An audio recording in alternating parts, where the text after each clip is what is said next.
Nós somos onívoros. Temos uma estrutura construída para consumir tanto os alimentos vegetais quanto os animais. E temos uma certa falta de opção de variedade de fonte animal, não pela falta de diversidade na natureza, mas sim pelas limitações culturais e econômicas.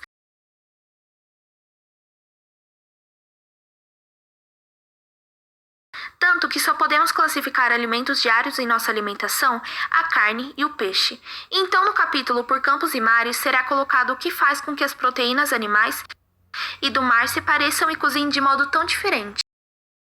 A carne mal passada não é sangrenta, praticamente não há sangue na carne vermelha. Após o animal ser despachado, o sangue é escoado, exceto pelo que fica preso no coração e pulmões, que não tem interesse gastronômico. O sangue é vermelho pois contém hemoglobina, porém a cor vermelha da carne deve-se, sobretudo, a outra proteína vermelha rocheada, que contém ferro e transporta oxigênio, chamado de mioglobina. Sua função é basicamente guardar oxigênio nos músculos para o uso imediato, assim que for necessário. Ao ser cozida, a mioglobina fica marrom. Essa é sua coloração no bife bem passado, enquanto no mal passado continua vermelho. A carne animal pode ser vermelha, rosa ou branca. Isso depende exclusivamente da necessidade e da atividade muscular das espécies. Sobre a aparência da carne moída. A superfície da carne moída tem a cor vermelho vivo, enquanto dentro tem uma cor baça. Isso acontece por conta da mioglobina. A superfície de uma carne recém-cortada não é vermelho vivo, e sim arroxeada. Porém, quando ela fica exposta ao oxigênio do ar, rapidamente vira hemoglobina, tendo a cor vermelho cereja. A sua parte interna não tem essa cor, pois não teve contato suficiente com o ar. Porém, depois da exposição mais longa ao oxigênio, a oximioglobina vermelha oxida aos poucos para uma metamioglobina amarronzada. Isso acontece antes da carne se tornar insalubre. Ou seja, a carne marrom de tom claro não está estragada, e se a carne moída ou cortada estiver em roxo fosco, a carne está realmente fresca.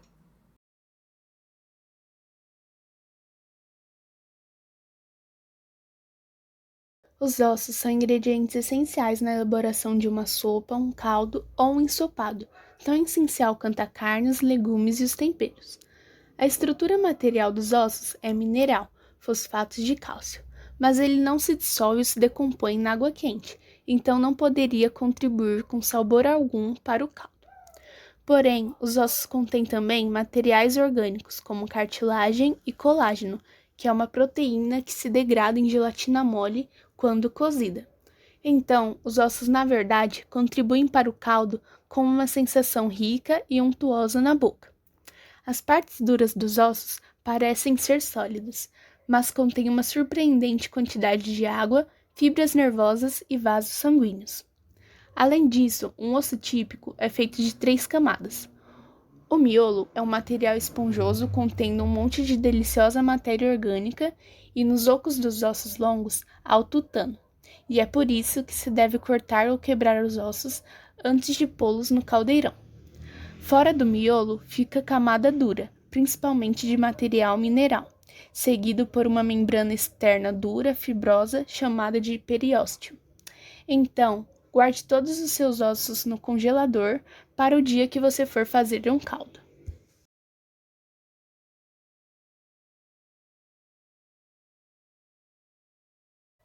A carne mais próxima do osso é realmente mais saborosa por diversas razões. Em primeiro lugar, como elas são enterradas dentro da carne, o osso e seus contornos não ficam tão quentes nem cozinham tão rapidamente, enquanto as partes mais externas, deixando-as mais suculentas e saborosas. Outro efeito vem da abundância de tendões e outros tecidos conectivos que ancoram a carne ao osso. A proteína e o colágeno nesses tecidos se degrada ao ser aquecida e vira gelatina. Em geral, onde houver a maior quantidade de colágeno, e isso ocorre geralmente perto do osso, a carne será tanto mais macia quanto mais suculenta.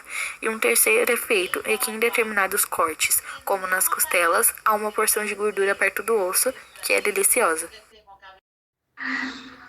Termômetro para carnes.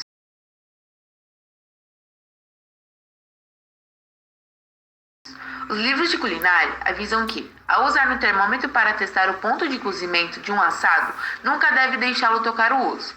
A explicação para isso se deve pelo fato de o osso conduzir menos calor do que a carne.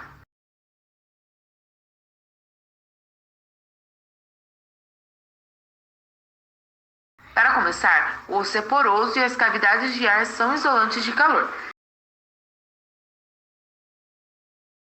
São relativamente secos, e muito da transferência de calor dentro de um assado deve-se à água que a carne tem. Desse modo, quando a maior parte da carne já atingiu uma determinada temperatura, é provável que as regiões que circundam os ossos ainda estejam relativamente frias. Isso fará com que a leitura do termômetro seja muito baixa e engane você, levando-o a cozinhar demais o frango, o peru ou o assado.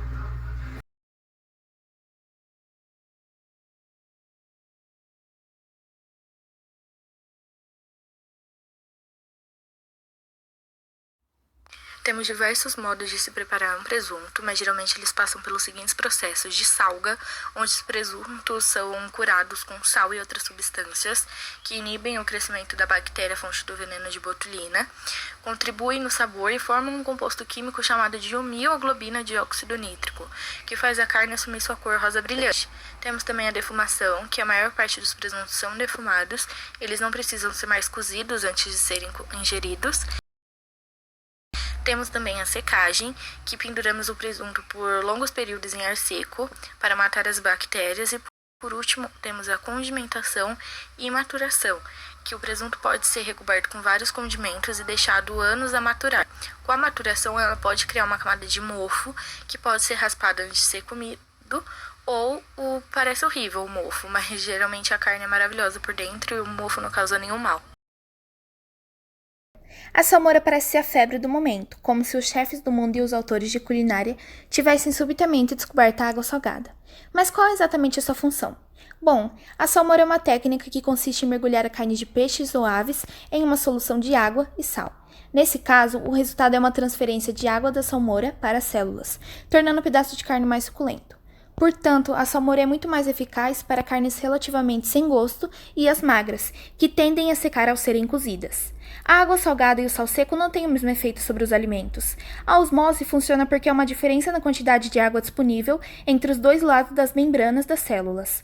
Na salmoura, há maior número de moléculas de água do lado de fora da célula do que do lado de dentro, então a pressão osmótica força a água para dentro.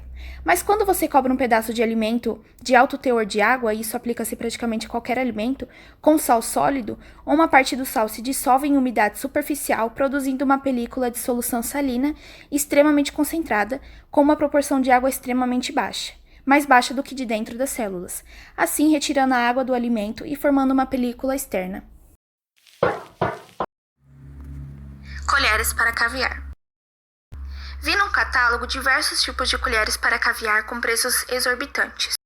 Por que o caviar tem que ser servido com uma colher especial? Podem-se imaginar diversos motivos. 1. Os comerciantes presumem que quem come caviar regularmente compra qualquer coisa. 2. O caviar merece. 3. E o menos romântico, há uma razão química para isso. O caviar é a ova do esturjão, um peixe enorme da época dos dinossauros com couraça em vez de escamas. Como o caviar pode conter de 8 a 25% de gordura e uma montanha de colesterol, é perecível e tem que ser preservado com sal. Aí está o problema. O sal é corrosível. É capaz de reagir com colheres de prata e de aço, produzindo traços de compostos que têm a fama de dar um gosto metálico ao caviar. Um material que não é afetado pela corrosão é o plástico, e a melhor opção caso você não esteja disposto a pagar caríssimo por uma colher de caviar Foberde banhada a ouro.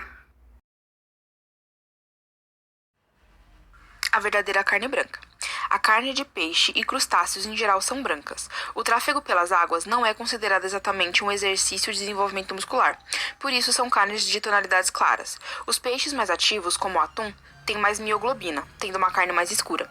Os peixes, em geral, cozinham mais rápido, pois têm tecidos mais finos, tendo menos resistência. Contam também com os músculos feitos de fibras, chamado de fibra de contração rápida, que são mais finas e curtas, sendo mais fáceis de serem dilaceradas. Por isso, podem ser consumidos crus e também cozinham mais rápido ao receber o calor da cocção. A carne de peixe é mais macia porque eles vivem em ambientes essencialmente sem gravidade, de modo que não tem grande necessidade de tecido conjuntivo. Ou seja, a estrutura óssea do peixe é basicamente músculos, precisando de pouca cartilagem e tendo uma espinha simples.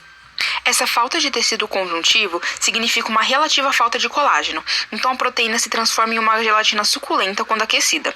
Esse é um dos motivos pelo qual o peixe fica mais seco com o cozimento. Outro motivo é por eles terem sangue frio, então não precisam de muita gordura para o isolamento térmico, e a gordura contribui para a suculência. Com isso, o peixe deve ser cozido apenas até que a sua proteína perca sua característica translúcida e se torne opaca. Se o peixe ficar muito tempo em cocção, ficará duro e seco, pois as fibras musculares contraem-se, encolhendo e endurecendo a carne. Temos duas classes diferentes de animais, os crustáceos e os moluscos. As cascas dos crustáceos são uma armadura de placas articuladas, calosas e flexíveis, e essa casca fina é feita principalmente de matéria orgânica, a quitina, um carboidrato complexo que eles fabricam a partir dos alimentos que comem. Por outro lado, os moluscos fabricam suas conchas principalmente de material inorgânico, que retiram do oceano, sobretudo o carbonato de cálcio. Os dois tipos diferentes de conchas em crustáceos e moluscos significam que as criaturas têm de inventar duas estratégias de crescimento diferentes. Os moluscos, que crescem juntando mais material às beiradas exteriores de suas conchas e compridam as calças, enquanto os crustáceos fabricam ternos novos. Ambos são ótimos ingredientes para as nossas preparações quando limpados e feitos da forma correta. Inclusive, se você já reparou, as cascas dos suris e das lagostas, por exemplo, que são pardacentas e verdes escuras, ficam vermelhas depois de cozidas. Isso porque a cor vermelha é uma substância química chamada de astaxantina e está presente, mas não é visível nas cascas cruas, porque está ligada com determinadas proteínas para formar os componentes azuis e amarelos que juntos parecem verdes. Ao ser aquecido, o complexo astaxantina-proteína se degrada, soltando a astaxantina livre. O segredo do hambúrguer selado com sal. O hambúrguer cozido numa grelha a gás ou a carvão perde muito dos sucos porque eles pingam no fogo. Mas quando se está cozinhando numa frigideira, os sucos da evaporação deixam para trás os saborosos resíduos dourados. Para ocorrer a preservação desses resíduos, uma ótima opção seria fazer a preparação com algum tipo de vinho ou outro líquido. Mas caso você opte por fazer o hambúrguer de forma simples e ainda assim preservar os resíduos dourados, eis a solução. Cozinhe um hambúrguer com uma fina camada de sal na frigideira. O hambúrguer formará uma crosta na parte de fora e ficará deliciosamente salgado. Então vamos para a receita.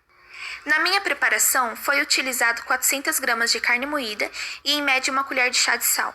Primeiro passo, modele a carne em formatos ovais e em seguida pressione até o seu formato ficar achatado.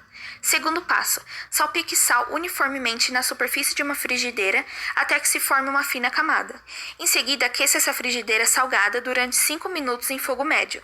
Terceiro passo, coloque os hambúrgueres diretamente sobre o sal e cozinhe-os durante 5 minutos de cada lado para que a carne fique bem passada. Mas caso você queira um hambúrguer mal passado, deixe somente por 3 minutos de cada lado. Essa receita rendeu 3 porções.